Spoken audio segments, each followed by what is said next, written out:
Hello, and welcome to another exciting episode of UXWBill's Goofy Gadgets Corner. The story of today's goofy gadget emanates from something of an urban legend or an apocryphal tale.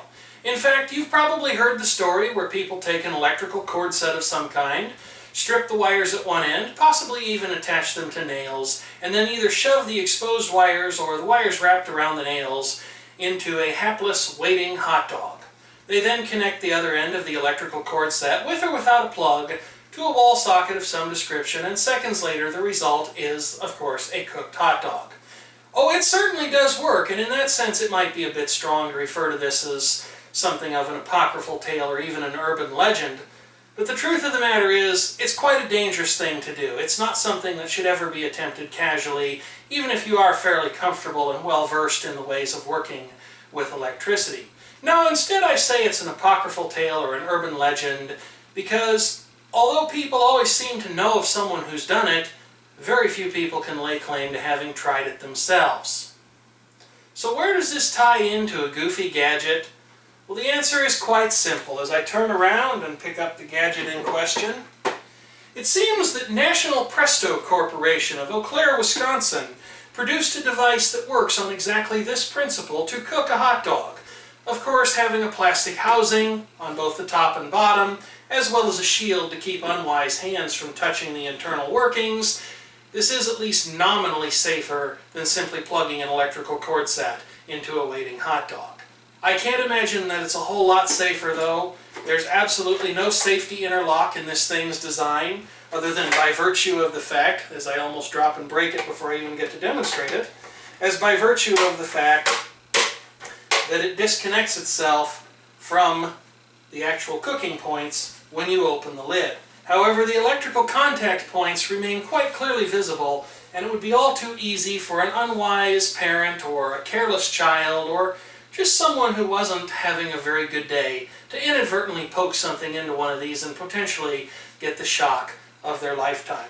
I believe these were manufactured and marketed from sometime in the 1960s all the way up to the 1980s, and at least one explanation I've seen online suggests that the reason for these devices' demise was the rising of the microwave oven throughout the 1970s and the 1980s. Of course, everyone has a microwave oven today. And maybe that's true, but I think the questionable safety of this device, as well as the possibility for disastrous consequences to occur if someone walked away from this thing while it was cooking, were perhaps instead truly the reasons for its demise. Let's go ahead and take a closer look at this thing and see what all there is to it, although it's not very much. Here we are with a closer look at the Presto Hot Dogger electric hot dog cooker. Judging by this unit's styling, I would say it's probably an earlier production model instead of a later production. I mean, just look at the font on the front of it. Doesn't that scream late 1960s, early 1970s to you? It might be possible to nail it down a bit more closely than that, depending on whether or not anyone around here is familiar with the various generations of the National Presto Corporation's corporate logos. The more observant members of the viewing audience have probably also noticed that this was another thrift store find. This came from the Goodwill. It actually took 2 visits to the Goodwill before I finally decided to buy this, and therein lies a bit of a story. As you might imagine, although I figured this thing could be worth a laugh or two on video, or at least the chance to scare a few people who don't think I'm going to plug this thing in and actually cook a hot dog with it. Boy, are they going to be wrong. I just couldn't stomach paying $6 and sales tax, and for some reason sales tax at the Goodwill is really quite high in this particular area. Well, I made the mistake of telling a few of my friends about this thing, and they said, no, you have to go back and get that, and you absolutely must make a video. So about a month later, I found myself back within proximity of the Goodwill store where this thing had been. I walked into the store thinking, what the heck, it's only a few minutes I'll be wasting, and it's probably long gone by that point anyway. But no, it wasn't. Sometimes, I don't know if you could say it was a sign or not, but I'd like to think of it that way in a sort of tongue-in-cheek fashion, that the clouds opened up and the sunbeams shone down through the heavens and down through the roof of the Goodwill store, or it would if they would have had a hole in their roof, and it shone onto the shelf where this thing was sitting, And it also shone a little side beam onto the sign that said black tags were 50% off. Well, $6 I would not pay for this thing, but $3 I would, and I did. And amazingly, it was still there, though I expect it can certainly be fairly argued that nobody's in a hurry to buy one of these things. I imagine a lot of people saw this thing and probably said, oh my God, that's incredibly dangerous. That thing should have been thrown in the trash a long time ago. And I'm not going to say they were far wrong, because if we turn this thing over, you'll see that there's information on the bottom. Wow, the Handycam actually focused, telling us all about what this thing is and does. It's an electric hot dog cooker, 120 volts. I must admit, I find the 1500 watt figure highly amusing. I cannot imagine that someone actually calculated the power draw of a hot dog that was being cooked in this thing. But maybe they did. Base unit can be washed in warm soapy water, something you wouldn't see anymore. Made in USA, and then there is a stamped in code here. I can't really read that. I'm not sure what that says. 64T0, 04T0. 064B. I really don't know. It might be a means of dating the unit. That's hard to tell for absolutely certain. But that's the bottom side of it. Here's the front. It's quite reflective. It's in surprisingly good condition. The heathens that have their way with everything at the Goodwill somehow did not manage to have their way with this. The hot dog cooking spikes are a little bit corroded, but I don't think they're dirty or dangerous to use. And even if they are, as hot as that hot dog is going to get here in just a little bit, it won't really matter. The top and bottom half separate. Here's where the electrical cord comes into the top of the unit. And there are the two pegs that settle down over these two contact spikes to make electrical contact. So there's really nothing to this thing, nothing whatsoever. And so it is, without further ado, that I must take it over to the stove and get cooking. But first, I've got to get some hot dogs. Act impressed, because this part of the video is going to cost me about $8 and sales tax. And then, of course, there's the matter of the cost of gasoline. Now, I am not the kind of person who is going to lie to you. Well, unless, of course, I think I can get away with it. To be perfectly honest, I'm not in a real hurry to try this out. This thing makes me just a little bit nervous. But it's got to happen. I cannot let the internet down. They say you can cook as few as one hot dog at a time in this thing. So we'll go ahead and pop the cover here. And we'll just stick the hot dog. Saved by the bell! Alright, so ordinarily that's the kind of thing that I would edit out, and I solemnly swear to you, I swear to God, I did not plan that. That was totally just something that happened off the cuff. Normally it's the kind of thing I'd take out of the video, but I think you'll agree, I just found that way too funny, especially with my slight hesitation to try this thing out. If the phone rings again, I'm canceling this video. It's just not going to happen. But we'll stick our hot dog on the little spikes here. Hope it doesn't like fall off. I don't know how far you're supposed to push it on there. And we'll shut the lid. And I'm going to try to show you two things here. I have this thing plugged into a kilowatt. You can see it just at the top of the video frame there. But we're going to turn the power on, and never in my life have I ever hoped that there would not be a smoke test.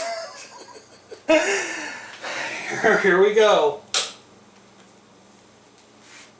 It's supposed to take about a minute to cook.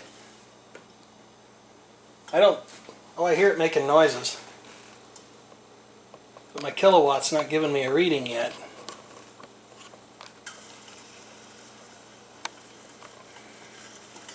Well, that's a far cry from 1500 watts, though I imagine if you have other hot dogs in like series or something. Oh, it's steaming up the thing. And the wattage has just dropped off considerably, so I don't know if that means it's done. I'm going to wait a little bit just in case it decides to explode. Because that'd be the luck of some random dumb bunny with a camera here on YouTube. Oh, the smell. It's hot though. It's not too hot to touch. Oh, and it stinks. It stinks like burning electrical circuitry. Oh, this is awful. And the ends are cold. This is... I don't even know if I can get through the rest of this with a straight face. I'm not really looking forward to trying this. Oh, I don't want to ruin hot dogs for myself forevermore. So you know what I'm going to do? The Handycam battery is dead right now. It would be a blessing if the thing just shut down and quit. Good Lord, this stinks. This is awful. I'm going to go over here. We're going to swing the camera all the way around to the microwave oven. That's how we're going to finish this. I know these are fully cooked. I could eat it anyway, but... Oh, Lord. Lord, help us all.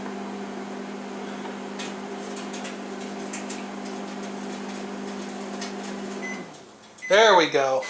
Alright, let me get that out of there, put it on a bun, and see if it tastes like electricity. You know, some people refer to this as electrocuting a hot dog, which if you're going to be pedantic about grammar and usage and mechanics and all that sort of thing, and believe me, I'm nobody's idea of an English instructor despite my vocabulary.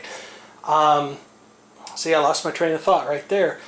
You cannot call this electrocuting a hot dog because the word electrocute comes from electrical and execution. It's a term that was originally coined when the method of killing people by way of the electrical chair became a thing. So you can't really electrocute a hot dog because it's already dead. At least I sincerely hope it's already dead. The wheels have just come off of this so badly. Oh boy. We get a bun and some condiments and then we'll put this video behind us. There can be only one hope for saving this gastronomical train wreck, and that is Coop's Arizona Heat Mustard. If you can get your hands on this stuff, buy it right now if you like hot foods or can at least tolerate them. This stuff is the bomb. At risk of going all the way back to 1999 there. Shake it up. Put some on ye old hot dog. Of course, this is a cheese dog, and perhaps that has unfairly influenced the results, but I've put as much money into this little charade as I'm going to. Alright. It's time to taste myself some electricity.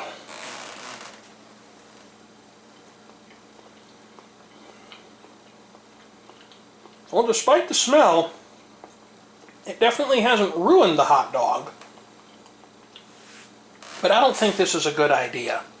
This goofy gadget is probably going back to the Goodwill, and it does not get the UXWBill seal of approval. So thank you as always for watching.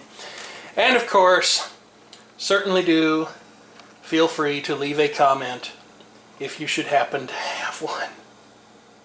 And oh, by the way, yeah, you're not getting off that easy. Here's an interesting little postscript since we're doing all kinds of science with this particular video. If I had one, I would demonstrate this, but I don't, so you'll just have to take my word for it. If you repeat this experiment with a pickle, you will actually end up producing a crude sodium vapor lamp.